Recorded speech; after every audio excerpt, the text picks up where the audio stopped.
The story of Robert Davila. You know who that is? No, you don't, because I do. 3 months ago, I gave khutbah in Fort Worth. I haven't been to that masjid in 4 or 5 years, and they invited me for some reason, and I went. And I gave khutbah there. My khutbah was about dua. An Egyptian fellow comes up to me, a young man came up to me afterwards, he goes, Allah fulfilled my dua today. And I said, what's your dua? He said, my dua was that Nu'man Ali Khan should meet Robert Davila. I was like, are you Robert Davila? He goes, nope, I am not Robert Davila. Robert Davila is my friend. But I think Allah is fulfilling my dua. I was like, fire away, I want to know. Robert Davila is a young man who lives in a town 40 minutes past Fort Worth. He was a farmer, young guy. And he was hit with some sort of genetic disorder that kicked in later on in his life, and he became paralyzed from the neck down. And he lives in a nursing home. Most people in that nursing home are 90 years, 100 years. They're really, really old people. And then there's, his room where he's paralyzed neck down. He's the only 30-something-year-old that is in the nursing home, okay? And he's been in that nursing home for the last 10 years. His family got a computer for him that's voice activated, so he can give voice commands, put a headphone on and Google stuff and search stuff so he can surf the web and find information.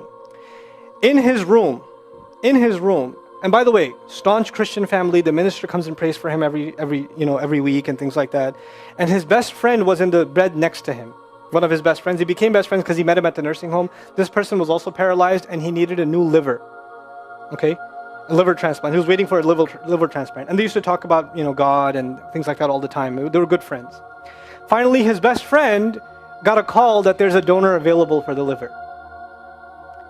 So he's so excited. He goes, Robert, I'm going to miss you, but I'm going. I've got a donor. So they take his friend and they go into the operation, and his friend died at the operating table. Now his friend, who's also a Christian, the deceased friend, his sister, took one of the amulets of his friend, a crucifix, and she gave it as a gift to Robert. This is a reminder of your old buddy. So he hung it on the side of his hospital bed. Robert Davila lives a pretty decent life in there. The nurses take care of him. He's a happy guy. And one day he goes to sleep and he sees a man in his dream. That man says his name is Muhammad. And he says, pointing at the crucifix, God did not send messengers so they would worship the messengers. God sent messengers so you could worship God. And Jesus was just a man. He walked in the markets and he ate food.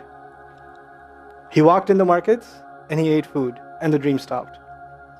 He only knows that Jesus was just a man. He knows there's a man named Muhammad that said that to him. He said that messengers came so people could worship God and not the messengers. This is all he knows. So he starts Googling Muhammad. He finds Islam. He takes Shahada. When he takes Shahada, he wants to learn about the Quran. So he goes on these chat sessions and finds somebody needs to teach me Quran. He finds a brother in Egypt that he gets together with on Skype to try to learn Arabic. Learn the Arabic alphabet. Once he learned the Arabic alphabet, he learned to recite the Quran. He memorized 10 surahs from his hospital bed. Then he said, I'm beginning to memorize the Quran and I'm beginning to learn about this prophet, but I need to understand the Quran. So he starts Googling how to understand the Quran. And for some reason, he ends up on my videos.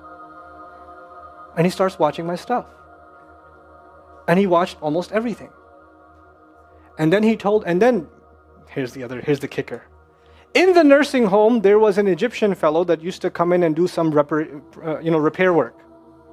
The Egyptian fellow has his own awesome story. The guy had basically lost faith. He wasn't religious. The nearest masjid to him was 50 miles away. So he didn't really go to Jum'ah much anymore. But he felt a spiritual void, so he started going to the church just to feel closer to Allah.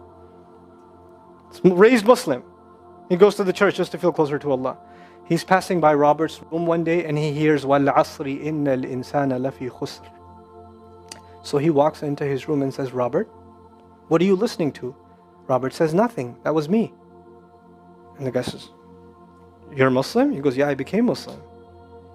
And now this friend is in shock. How does Allah guide someone in the middle of Churchtown, USA, in a nursing home, with a crucifix on the side of his bed that he doesn't even have the physical strength to move. And the guy himself says, I want to come back to Allah.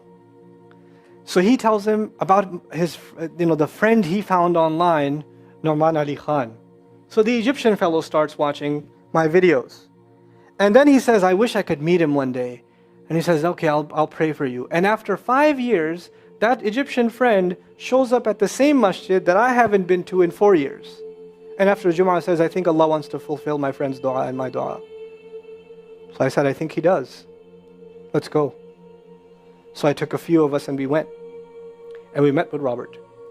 We had a beautiful conversation with him. And inshallah, for Eid, we're going to go to his nursing home again. The nursing home was pretty shocked. You're all here to meet Robert? I was like, yep. Why do you want to meet him? He's an inspiration. I'm like, okay, let me check if we can. And they had to call the hospice administrator and all this stuff, and then eventually let us in. And Robert's in shock. And then I meet with Robert, we're talking, and I was like, hey Robert, so I heard you memorize some surahs. He says, yeah.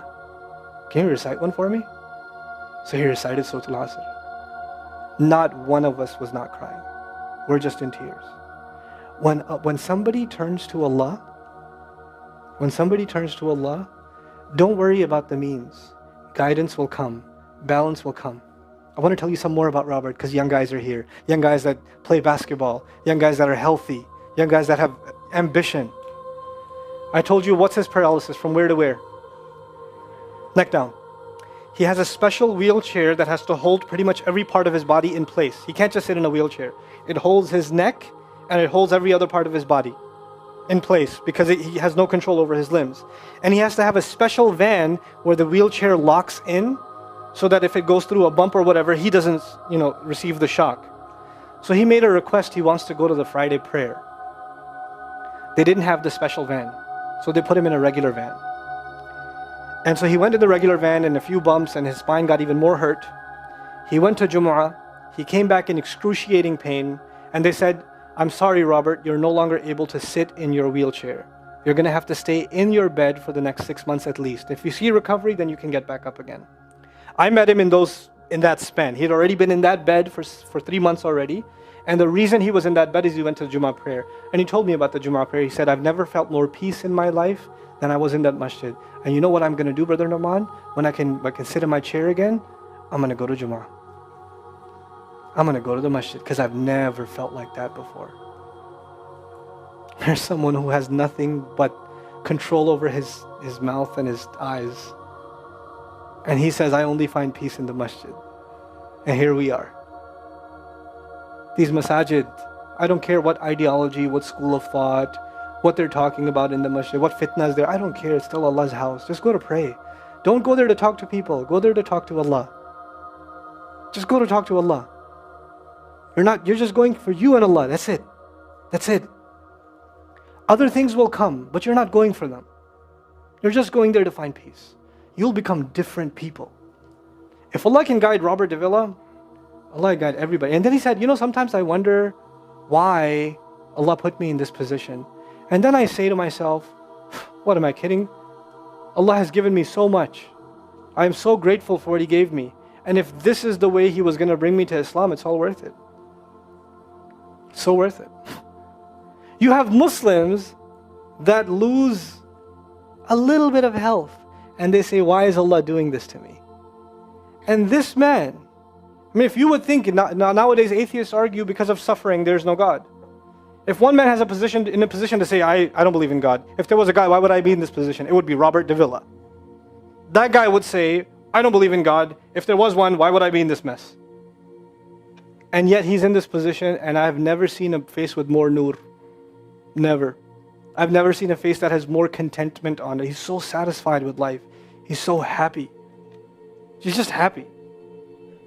The last 7 or 8 khutbahs I've given are actually based on one sentence each on one sentence that he said in his conversation. Is that profound? He's a teacher to me.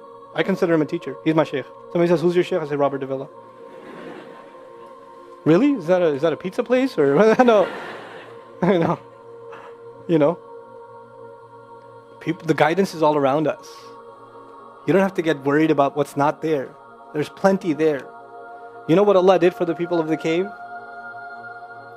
You know He even guided them in where to sleep. You know He even guided them on where to turn. As the sun was coming, they'd turn away from it. As the sun came from the other side, they'd turn the other way. Allah will guide you in your sleep when you make dua to Him. He'll even guide you in your sleep. Every toss and turn will be guided by Allah. Can you imagine? We shouldn't be skeptical in Allah's guidance. We shouldn't worry about how am I going to find balance. No, that's Allah's job to guide you. Your job is to talk to Him. Your job is to get sincere. That is the message I have for you.